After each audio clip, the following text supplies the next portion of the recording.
Let's begin here, though. Breaking overnight, Iran's supreme leader issuing a new warning to the United States after President Trump threatened to bomb Tehran. Iran's supreme leader Ayatollah Ali Khamenei has warned of a forceful retaliation in case of an American attack on Iran.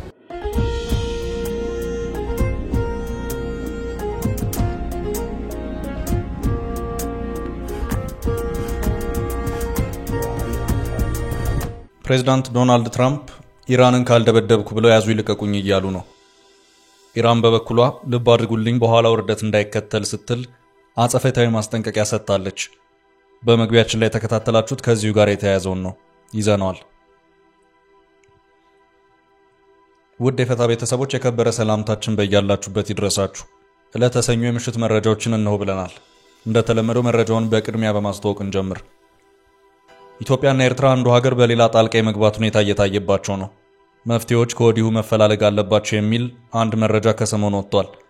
ከዚሁ ጋር በተያያዘም ኤርትራ በአማራና ትግራይ ክልሎች ጣልቃ እየገባች ነውም ተብሏል። ጥንቅራችን ከዚሁ ጋር በተያያዘ የሚያደርሳችሁ መረጃ አለ። የፌደራል ፖሊስ በሽብር ወንጀል ጉዳይ ጠርጥሬያቸዋለሁ ያላቸውን በነብርቱካን ተመስገን የክስ መዝገብ 5 የኢቢኤስ ቴሌቪዥን ጣቢያ ሰራተኞችን በዛሬው ዕለት ለሁለተኛ ጊዜ ፍርድ ቤት ማቅረቡ ተሰምቷል። ዝርዝር መረጃውን እናደርሳለን። በመሬት መንቀጥቀጡ ኢትዮጵያውያን የድረሱልን ጥሪ አቅርበዋል። የትና መቼ የሚለውን በተመለከተም የምሽቱ ጥንቅራችን ላይ ያደርሳችሁ ይዞታል። በድጋሚ ተመርጠው ስልጣን ከያዙ 3 ወራትን እንኳን ያልደፈኑት ፕሬዝዳንት ዶናልድ ትራምፕ ኢራንን ልደበድብ ነው እያሉ ነው። ኢራን በበኩሏ እስኪሞክሩትና የሚል ምላሽን ሰጥታለች። በምሽቱ ወደ እናንተ ለማድረስ ከያዝናቸው መረጃዎች መካከል አንዱ ነው። ከሳምንታት በፊት የነደብረጽዮን ህወሓት በኃይል የተቆጣጠረው የመቀሌ ሬዲዮ የባንክ ሂሳብ እንዲታገድ ለፌደራል መንግስቱ በይፋ ደብዳቤ ጥሪ መቅረቡ ተሰምቷል። የነደብረጽዮንን ኃይል አስቆሙልን የሚል ይዘት ያለው ይፋ ደብዳቤ ነው። ምን ይዟል? ዝርዝር መረጃ የጥንቅራችን አካል ነው። አወዛጋቢው ባለሀብት ኢሎን መስክ በአሜሪካ መንግስት ውስጥ ያላቸውን ስልጣናቸውን ሊለቁ ነው። በትራምፕ አስተዳደር የመንግስትን ወጪ ለመቀነስና ቅልጥፍናን ለመጨመር በተቋቋመው ዶጅ ውስጥ ካላቸው ሚና ለመልቀቅ ቱጃሩ ማቀዳቸውን አስታውቀዋል። ምን ተፈጥሮ ነው ለሚለው ጥንቅራችን መልስ ይዟል። እስራኤል በድጋሚ ጋዛን መደብደብ ጀመረች። በርካታ ሰዎችም ጉዳት የደረሰባቸው መሆኑን መረጃዎች አመልክተዋል። ጥንቅራችን ይዞታል።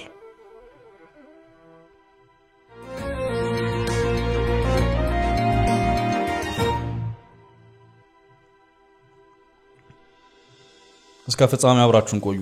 በየዕለቱ የምንለቃቸው ለታይ ትኩስ ዜናዎች እንዲደርሷችሁ ላይክ፣ ሼር፣ ሰብስክራይብ ማድረግ እንዳትረሱ። ኢሳያስ በአማራ ክልል ውጊያ። በኢትዮጵያ ጉዳይ ፕሬዝዳንት ኢሳያስ ደግሞና ደጋግሞ ስማቸው እየተነሳ ነው። በኢትዮጵያና ኤርትራ መካከል የተፈጠረውን ውጥረት ተከትሎ አንዱ ሀገር በሌላኛው ውስጥ ጉዳይ ጣልቃ በመግባት እርስ በርሳቸው የሚካሰሱ መሆኑን የሚያመለክት ሪፖርት ነው ያወጣው ኢንተርናሽናል ክራይሲስ ግሩፕ። ከዚሁ ጋር በተያያዘም የፕሬዝዳንት ኢሳያስ መንግስት በአማራ ክልሉ ግጭት እጁን አስገብቷል ብሎ የኢትዮጵያ መንግስት እንደሚያምን ሰሞኑን በሰፊው ባስነበበው ሪፖርቱ አመልክቷል። ኢንተርናሽናል ክራይሲስ ግሩፕ ኢትዮጵያ and Eritrea slide closer to war amid Tigray upheaval በሚል ርዕስ በሰፊው ባስነበበው ኢትዮጵያንና ኤርትራን የተመለከተው ሪፖርቱ በኢትዮጵያን በኩል የኢሳያስ መንግስት ተቃዋሚ የሆኑትና ብርጌድ ንሓመዱ የተባሉት አካላት የሚታገዙ መሆኑን አመልክቷል። የህወሓትንም ለሁለት መከፈል ተከትሎ ኤርትራ ዶክተር ደብረጽዮንን ቡድን ለመጠቀም እንቅስቃሴ እያደረገች መሆኑን ሪፖርቱ አክሏል። ኢንተርናሽናል ክራይሲስ ግሩፕ ኤርትራ በአማራው ክልል ግጭት በምን መልኩ እጇን እንዳስገባች ግን የሰጠው ማብራሪያ የለም። የትግራዩን በተመለከተ ሁለቱ አካባቢዎች የጋራ ድንበርን የሚጋሩና ተመሳሳይ ትግርኛ ቋንቋም የሚናገሩ መሆኑን አስታውቋል። በሁለቱ ሀገራት መካከል የተፈጠረው ውጥረትም ተባብሶ ከመፈንዳቱ በፊት የሁለቱ ወዳጅ የሆኑ ሀገራት ተሰሚነታቸውን በመጠቀም መፍትሄ አቅርቡ ያሸማግሉም ሲል ኢንተርናሽናል ክራይሲስ ግሩፕ ምክረ ሐሳቡን አቅርቧል። ኤርትራ በትግራይ በኩል በኢትዮጵያ ውስጥ ጉዳይ ጣልቃ እየገባች ነው የሚለውን በተመለከተ አቶ ጌታቸው ረዳም ከሳምንታት በፊት በሰጡት ጋዜጣዊ መግለጫ የተናገሩ መሆኑ አይዘነጋም። አቶ ጌታቸው ለዚህም የሰጡት ምክንያት የኢትዮጵያ መከላከያ ሰራዊት በትግራይ ካለመኖሩ ጋር በተያያዘ ነው የሚል ሲሆን ሆኖም ከሰሞኑ በወጡት አንዳንድ መረጃዎች ደግሞ የፌደራል መንግስትና እነ ሌተናል ጄነራል ታደሰ ባደረጉት ውይይት የኢትዮጵያ መከላከያ ሰራዊት ወደ ቀድሞቹ የትግራይ ካምፖች ይመለሳል ተብሏል። ከአማራ ክልል የፋኖ ታጣቂዎች ጋር በተያያዘ የፋኖ ታጣቂዎች ከማንም የተገናኘንበት ሁኔታ የለም ሲሉ በተደጋጋሚ ሲያስተባብሉ ተሰምተዋል። ከትግራይ ጋር በተያያዘ ህወሓት እንደዚሁም የኤርትራ መንግስት ተደጋጋሚ ማስተባበያዎችን ሰጥተውበታል።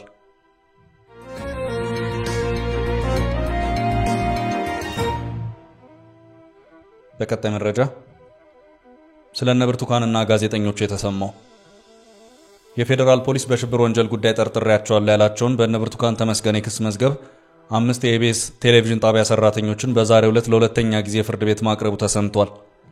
በመጀመሪያው ችሎት የፌደራል ፖሊስ በሽብር ወንጀል ጉዳይ ጠርጥሬያቸዋለሁ ያላቸውን 5 የኢቢኤስ ቴሌቪዥን ጣቢያ ሰራተኞች ላይ የክስ ምርመራ ለማድረግ 14 ቀናት መጠየቁ አይዘነጋም። በዛሬው ዕለት ፍርድ ቤት በዚህ ጉዳይ ውሳኔ ለማሳለፍ መሰየሙ ተመላክቷል። ጉዳዩ የቀረበለት የፌደራል ከፍተኛ ፍርድ ቤት ፖሊስ በጠየቀው የ14 ቀናት የጊዜ ቀጠሮ ላይ ብይን ለመስጠት ለዛሬ ሰኞ ተለዋጭ ቀጠሮ ሰጥቶ የነበረ ሲሆን የዛሬው ችሎትም ይህንኑ ጉዳይ ተመልክቶታል። የፌደራል ፖሊስ የጊዜ ቀጠሮን የጠየቀው በ8 ተጠርጣሪዎች ላይ ያካሄደ ያለውን የምርመራ ስራ በሰውና በሰነድ ማስረጃ በስፋት ለማጣራት በሚል ነው። ከ8ቱ ተጠርጣሪዎች ውስጥ በኢቢኤስ ቴሌቪዥን ጣቢያ በተሰራጨ ዝግጅት ላይ የሐሰት ታሪኳ ቀርቧል የተባለችው ብርቱካን ተመስገን ትገኝበታለች። በቁጥጥር ስር የዋሉት ብርቱካን ተመስገንና የኢቢኤስ ቴሌቪዥን ጋዜጠኞች ዛሬ ሰኞ መጋቢት 22 ቀን ከሰዓት በኋላ ከፍተኛ ፍርድ ቤት ቀርበው የነበረ ሲሆን ፍርድ ቤቱ ፖሊስ የጠየቀውን የምርመራ ቀናት በመፍቀዱ ብርቱካን ወደ እስር ቤት መመለሳቸው ተገልጿል። ፖሊስ የምርመራ ስራችንን በሰውና በሰነድ ማስረጃ በስፋት ማጣራት እንድንችል 14 ተጨማሪ ቀናት ይፈቀድልኝ ሲል ባለፈው አርብ መጠየቁ የሚታወስ ሲሆን ፍርድ ቤቱ ለዛሬ ቀጠሮ ሰጥቶ የነበረው በዚህ ላይ ውሳኔ ለመስጠት ነበር። በዚህ መሰረት ዛሬ ፍርድ ቤቱ ተጨማሪ ቀኑን መፍቀዱን የታወቀው።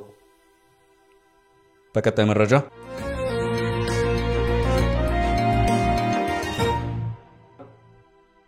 የቦምብ ናዳ አወርድባቸዋለሁ ትራምፕ። ፕሬዝዳንት ዶናልድ ትራምፕ ኢራንን ካልደበደብኩ ብለው እየተጋበዙ ነው። ለዚሁ ዛቻ ምክንያት ያሉት ደግሞ ሀገሪቱ ካላት የኒውክሌር ፕሮግራም ጋር በተያያዘ ለቀረበላት የንደራደርና የማስተንፈሻ ጥያቄ ፍላጎት እያሳየች ባለመሆኑ ነው።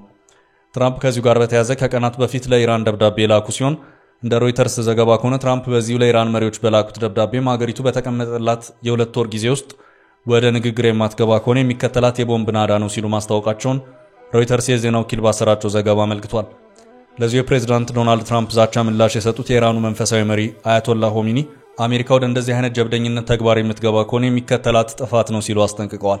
መንግስታዊው ጋዜጣ ቴህራን ታይምስ ኢራን ከአሜሪካ ለሚሰነዝርባት ማናቸውም ጥቃት በአካባቢ ያሉት የአሜሪካ ጥቅሞችና ወታደራዊ ተቋማት ላይ ሳይቀር አጸፋዊ እርምጃ ትወስዳለች ሲል አስታውቋል።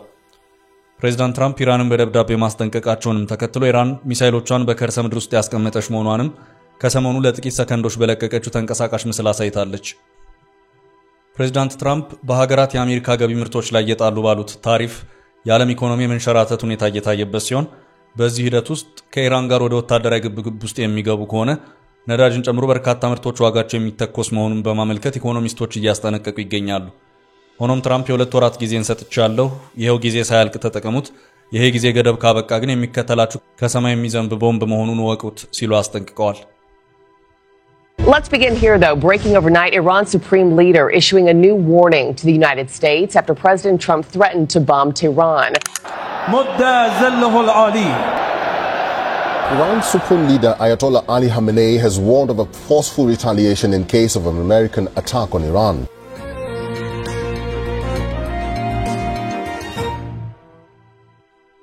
ወደ ቀጣይ ርዕስ ስናልፍ በመሬት መንቀጥቀጡ ኢትዮጵያውያኑ የድረሱልን ጥሪ። ከ1000 በላይ ሰዎች በመሬት መንቀጥቀጥ ህይወታቸው ባለፈበት ማይናማር የሚገኙ ኢትዮጵያውያን የድረሱልን ጥሪ አሰምተዋል። ኢትዮጵያውያኑ መጀመሪያውኑ ከነበሩበት አሳሳቢ ሁኔታ ከባድ አጣብቂኝ ውስጥ መሆናቸው ተሰምቷል። ማይናማር የሚገኙ ኢትዮጵያውያን በሀገሪቱ ከተከሰተ የመሬት መንቀጥቀጥ አደጋ መትረፋቸውን ለዶቼ ቬለ ገልጸዋል። ወደ ሀገራቸው ለመመለስ እየተጠባበቁ ያሉት እነዚህ ኢትዮጵያውያን አሁንም ወታደራዊ ጦር ሰፈር ውስጥ ተጠልለው ያሉ ሲሆን ወደ ማያንማር የሄዱት በተለያዩ አጭበርባሪዎች ተታለው እንደሆነ ከዚህ በፊት ሲዘገብ ቆይቷል። እዚህ ያለው ማህበረሰብ ኮሚቴ ስለሆንኩ ትክክለኛውን ቁጥር አውቀዋለሁ 252 ነን ያለ የኢትዮጵያውያን ተወካይ ኢትዮጵያውያን ያሉበት ቦታ በመሬት መንቀጥቀጡ ከፍተኛ አደጋ ለመከሰቱን ተናግሯል። ውጪ ነበር፣ ለተወሰነ ጊዜ መሬት ተንቀጥቅጦ ነበር። አንድ ህንጻ ላይ ትንሽ መሰንጠቅ ተከስቷል፣ ሌላ ጉዳት ግን አልደረሰም ብሏል። እንዲያም ሆኖ ኪያውካን የሚባል አካባቢ ታይላንድ ድንበር አቅራቢያ የሚገኙት ኢትዮጵያውያን ዳግም የመሬት መንቀጥቀጥ ቢከሰት የሚለው ያሰጋቸው እንደሆነና ወታደራዊ ጦር ሰፈር ውስጥ 2 ወር ሊሆናቸው እንደሆነ በጭንቀት ተናግረዋል። ስለሆነ መንግስት በአፋጣኝ ከዚህ ቦታ እንድንወጣ እንዲተባበረን እንጠይቃለን ሲሉ ጥሪ አቅርበዋል። ከአራት ቀናት በፊት በማያንማር የተከሰተውን ከባድ የመሬት መንቀጥቀጥ አስመልክቶ የዓለም ጤና ድርጅት ከፍተኛ የሚለውን የአደጋ ጊዜ ደረጃ አውጇል። በሬክተር መለኪያ 7.7 የተመዘገበው የመሬት መንቀጥቀጥ በማያንማርና ጎረቤት ሀገር ታይላንድ ከፍተኛ ጉዳት ካደረሰ በኋላ የህይወት አድን ስራና ፍለጋው እንደቀጠለ ነው። በአደጋው እስካሁን ከ1700 በላይ ሰዎች ህይወት አልፏል። ከ3400 በላይ የሚሆኑት ላይ ደግሞ ጉዳት ደርሷል።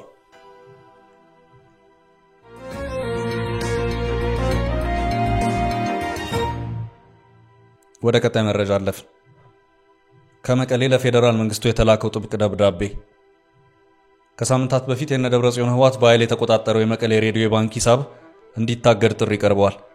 በደብረጽዮን ገብረ ሚካኤል በሚመራው የህወሓት ክንፍ የሚደገፉ የትግራይ ኃይል አባላት መቀሌ ኤፍኤም 104.4 እና የከተማዋን ከንቲባ ጽህፈት ቤት ሐሙስ መጋቢት 3 2017 ዓ.ም መቆጣጠራቸው ይታወቃል። የትግራይ ኃይል አባላት የሬዲዮ ጣቢያውን በመቆጣጠር በደብረጽዮን በሚመራው የህወሓት ክንፍ የተሾመውን ኃላፊና አዲስ የአመራር ቦርድ በግዳጅ እንዲገቡ ማድረጋቸው ተዘግቧል። በትግራይ ኃይሎች ታጅቦ በኃይል ሬዲዮ ጣቢያውን ተቆጣጥረው የቆዩት የሰራዊቱ አባላት የሬዲዮ ጣቢያውን እየጠበቁ መቆየታቸው ተመላክቷል። ቀደም ሲል ጣቢያውን መምራት አለብኝ ሲሉ የነበሩት አቶ ዘመንፈስ ፍስሐና አዲስ የዳይሬክተሮች ቦርድ ከታጣቂዎች ጋር መምጣታቸው ተዘግቧል። በኢትዮጵያ ብሮድካስቲንግ ባለስልጣን መተዳደሪያ ደንብ የሚንቀሳቀሱ ኤፍኤም መቀለ 104.4 በትግራይ ክልል ቴሌቪዥን ፍቃድ ከተሰጠው 16 ዓመታትን አስቆጥሯል። ባለፈው ወር መጨረሻ ላይ ትግራይ ኃይል አባላት የሬዲዮ ጣቢያውን ለመቆጣጠር ሙከራ ማድረጋቸው መገለጹ ይታወሳል። በወቅቱ በደብረጽዮን ገብረ ሚካኤል የሚመራው የህወሓት ክንፍ በምክር ቤቱ ተሹመዋል ያሏቸው የከተማዋ ከንቲባ ዶክተር ረዳኢ አቶ ዘመንፈስ ፍስሐን የሬዲዮ ጣቢያው ኃላፊ እንዲሆኑ ሾማቸው ነበር። ነገር ግን የትግራይ ጊዜያዊ አስተዳደር ፕሬዝዳንት አቶ ጌታቸው ረዳ በከንቲባነት ተሹመዋል ያሉትን ዶክተር ረዳኢ በማገድ ብርሃነ ገብረ ኢየሱስን በመትካቸው መሾማቸው ይታወሳል።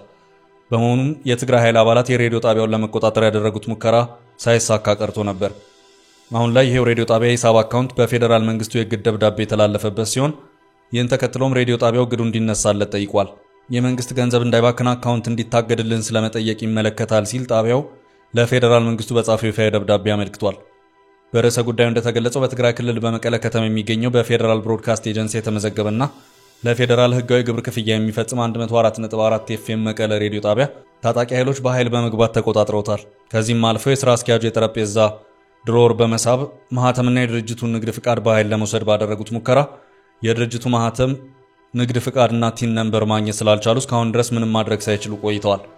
አሁን ግን ካለ ህጋዊ ንግድ ፍቃድ በራሳቸው ጊዜ ድርጅቱን ተመሳሳይ ማህተም ፎርጂድ ማህተም በማስቀረጽ መንግስት በማያውቀውና ከህጋዊ አሰራር ውጪ የኢትዮጵያ ምርጫ ቦርድ በነፈገው የህወሓት ጉባኤ የተመረጡ ህገወጥ ከንቲባ በዶክተር ረዳኢ በረሃ ፊርማና ማህተም እየታገዙ የመንግስትን ገንዘብ ማንቀሳቀስ ስለጀመሩ የፌደራል መንግስት በክልሉ ለአንድ ዓመት የሚቆይ ጊዜያዊ መንግስት እስኪያቋቁምና ህጋዊ ስርዓቱን ወደ ነበረበት እስኪመልስ ድረስ የድርጅቱ የባንክ አካውንት በኢትዮጵያ ንግድ ባንክ እንዲሁም በአንበሳ ኢንተርናሽናል ባንክ በአካውንት ቁጥር እንዲሁም በደደቢት ማይክሮ ፋይናንስ የሚገኝ የመንግስት ገንዘብ እንዳይንቀሳቀስ በፍርድ ቤት በጊዜያዊነት እንዲታገድ አካውንቱን በመንግስት እንዲያንቀሳቀሱ የተፈቀደላቸው ማንዳቶሪ ፈራሚ አቶ ሀለፎም ንርአ፣ አቶ ሲሳይ አህመድ እና ወይዘሮ ቅድስት ገብረ መድህን ብቻ መሆናቸውን እየገለጽን ከዚህ ውጪ ህጋዊ ነኝ ይከፈትልኝ ወይም በድርጅቱ ስም ሌላ አካውንት ይከፈትልኝ የሚል አካል እንኳን ከተገኘ ኦሪጂናል የድርጅቱ ህጋዊ ንግድ ፍቃድ ማቅረብ በሚችል አካል ብቻ እንዲሆን በአክብሮት እንጠይቃለን ሲል ሬዲዮ ጣቢያው ፌደራል መንግስቱን ጠይቋል። በቀጣይ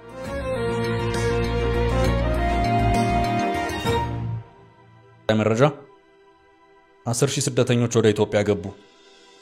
መረጋጋት ከተሳናት ደቡብ ሱዳን በርካቶች ወደ ኢትዮጵያ ድንበር እያቋረጡ ነው። በደቡብ ሱዳን በወሩ የተከሰተውን ቀውስ ተከትሎ በ10 ሺዎች የሚቆጠሩ እርዳታ ለማግኘት ወደ ኢትዮጵያ መግባታቸውን ድንበር የለሹ የዶክተሮች እርዳታ ድርጅት ሜዲሲን ሳን ፍሮንቲርስ አሳወቀ። በኢትዮጵያና ደቡብ ሱዳን ድንበር ላይ ከፍተኛ የሰብአዊ ቀውስ መፈጠሩን ነው ማህበሩ ያሳወቀው። ግጭት መበራከቱ የደቡብ ሱዳን ዜጎች ሀገራቸውን ጥለው እንዲሰደዱ ማድረጉን፣ ግጭቱን ተከትሎም እንደ ኮሌራ ያሉ ተዛማች የጤና ቀውሶች መፈጠራቸውን የገለጸው ማህበሩ ደቡብ ሱዳናውያኑ ሰብአዊ እርዳታና ሕክምና አሽተው ወደ ኢትዮጵያ በጋምቤላ በኩል ድንበር ማቋረጣቸውን ገልጿል። በያዝነው ወር መጀመሪያ ብቻ ከደቡብ ሱዳን ወደ ጋምቤላ የገቡ ቁጥራቸው ከ10,000 በላይ ደርሷል።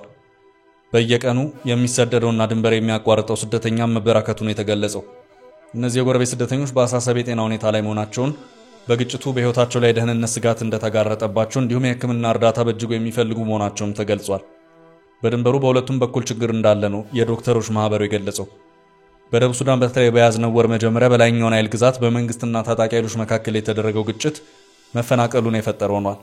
ጁባ በጥምር መንግስት ውስጥ ያሉ በርካታ ባለስልጣናት ያሰረች ሲሆን የሀገሪቱ ምክትል ፕሬዝዳንት ሪክ ማቻር በቤት ውስጥ የቁም እስር ላይ እንዲሆኑ መደረጉ በደቡብ ሱዳን የእርስ በርስ ጦርነት ስጋት ፈጥሯል። በላይኛው ናይል ግዛት በምክትል ፕሬዝዳንቱ ይደገፋሉ የሚባሉ ታጣቂ ኃይሎች የሱዳን መከላከያ ካምፕን ካጠቁ በኋላ ውጥረት ተባብሷል። አሁን ላይ ወደ ኢትዮጵያ በ10 ሺዎች ሲሰደዱ ከነዚህ መሃል 1300 በላይ በኮሌራ መታመማቸውን ነው ድንበር ዘለል ሐኪሞች ማህበር የገለጸው። ማህበሩ ከኢትዮጵያ ጤና ሚኒስቴር ጋር አብሮ እየሰራ ሲሆን በወሩ ከ500 በላይ በኮሌራ ለታመሙ ሕክምና መሰጠቱ ተነግሯል።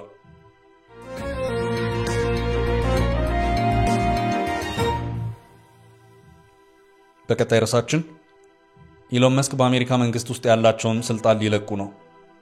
የቴስላውና ስራ አስፈጻሚ ኢሎን መስክ በትራምፕ አስተዳደር የመንግስትን ወጪ ለመቀነስና ቅልጥፍናን ለመጨመር በተቋቋመው ኤጀንሲ ዶጅ ውስጥ ካላቸው ሚና ለመልቀቅ ማቀዳቸውን አስታውቀዋል። መስክ ባለፈው ከፎክስ ኒውስ ጋር ባደረጉት ቃለ መጠይቅ በመጪው ግንቦት ወር መጨረሻ ኤጀንሲውን ሊለቁ እንደሚችሉ ነው የጠቆሙት።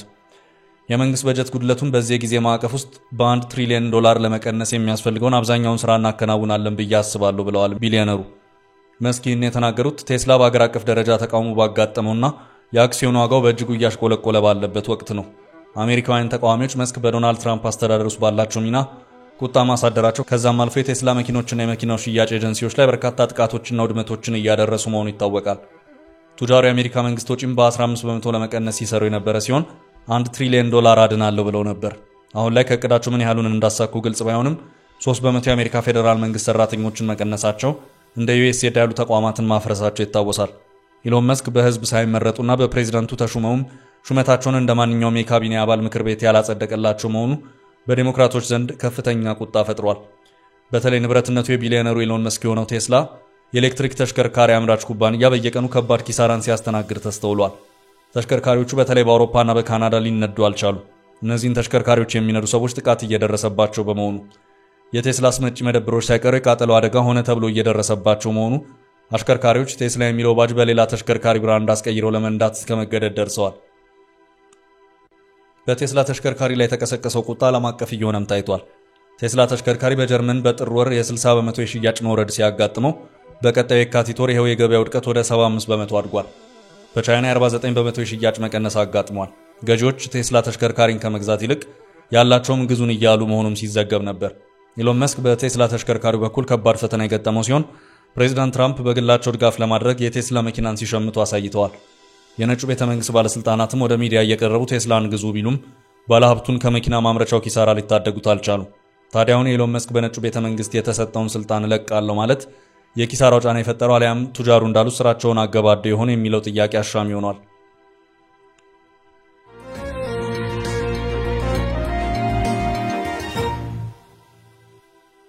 በመጨረሻም እስራኤል በድጋሚ ጋዛን መደብደብ ጀመረች። እስራኤል ጋዛን በድጋሚ መደብደብ ጀመረች። ከድብደባው ቀደም ብሎ የጋዛን ደቡባዊ ክፍል ሰዎች ለቀው እንዲወጡ ጠበቅ ያለ ማስጠንቀቂያን ሰጥታ ነበር። አዲስ ወታደራዊ ጥቃት የተጀመረው የእስራኤልና ሐማስ የቀደመው በገደብ የተቀመጠ የተኩስ አቁም ስምምነት ጊዜ ማብቃቱን ተከትሎ መሆኑን የአረብ ኒውስ ዘገባ አመልክቷል። ሁለቱ አካላት ምንም እንኳን የተኩስ አቁም ስምምነት ቢፈራረሙም ከዚህ ቀደምም ስምምነቱ ደጋግሞ የተጣሰበት ሁኔታም ታይቷል። በአሁኑ ሰዓት እስራኤል በራፋ አቅጣጫ መጠነ ሰፊ ሊባል የሚችል ጥቃትን በጋዛ ላይ ከፈተች መሆኑን ዘገባዎች አመልክተዋል። በእስራኤልና ሐማስ መካከል አዲሱ አለመግባባት የተፈጠረው እስራኤል ሐማስ በተደረሰው ስምምነት መሰረት የያዛቸውን እስራኤላውያን ታጋቾች እየለቀቀ አይደለም በማለቷ ነው። በዛሬው ዕለትም በጋዛ መጠነ ሰፊ አየር ጥቃት የደረሰ መሆኑን መረጃዎች አመልክተዋል። በዚህም በርካታ ሰዎች ጉዳት የደረሰባቸው መሆኑን የታወቀው። ቻችን ለዛሬ ያዝንላችሁን ርዕሰ ጉዳዮች እዚህ ላይ ቋጨን። ላይክ፣ ሼር እና ኮሜንት በማድረግ ለቻናላችን ድጋፋችሁን መግለጽ እንዳትዘነጉ እያልን ከሌሎች መረጃዎች ጋር ደግመን እስክንገናኝ ቸር ያሰማን ስንል ተሰናበትን።